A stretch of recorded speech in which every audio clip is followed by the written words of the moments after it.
কত বড় লম্বা জানোস নি? তাল গাছটির অর্ধেক। তাল গাছটি হ্যাঁ, তাল গাছটির অর্ধেক এমনি আইটাই আছে। দেখ কেউ বুঝালাইছি যে এটা মানুষ না, এত বড় মানুষ আইয়ে না। ইয়ানো আলতাড়ি ফাটিয়ে ঠিক আছে, এই সামনে ক্ষেত্রে দিয়া যেভাবে মাছ লাগতো আলতাড়ির এমতে কর করে বেঙ্গালাইতে আমরা নগরতে শুনতাছি। বিশ্বাস করবি যারা দোনাই না কবি লাগাইছি লাগাইছি আঙ্গন যাইছে না, ওইতে যে আন্দা ঘুরাইয়া না এমতে হয়েছে এন্দাইয়া আর ঢুকছে না, এন্দাইয়া খারা উঠতে গেছে গা। ওর সে যে ইডির মধ্যে নাক লগে পানি এই খালটি নতুন কাটছে, এই খালটি দিয়া আস্তে আস্তে উঠতে পারলো।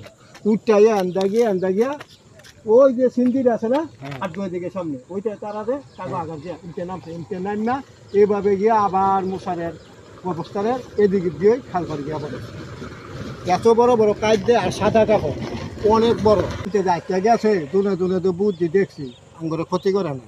আমরা তো দুইজন আবার হইলো বাতি আছে না, এর পরে আবার আরেকবার আইছে আইয়া হ্যাঁ আইয়া সব আলতা ভেঙে লাইছে। খালের পার যে আলতা আছে একটা আলতা সব ফারাই ভেঙে লাইছে।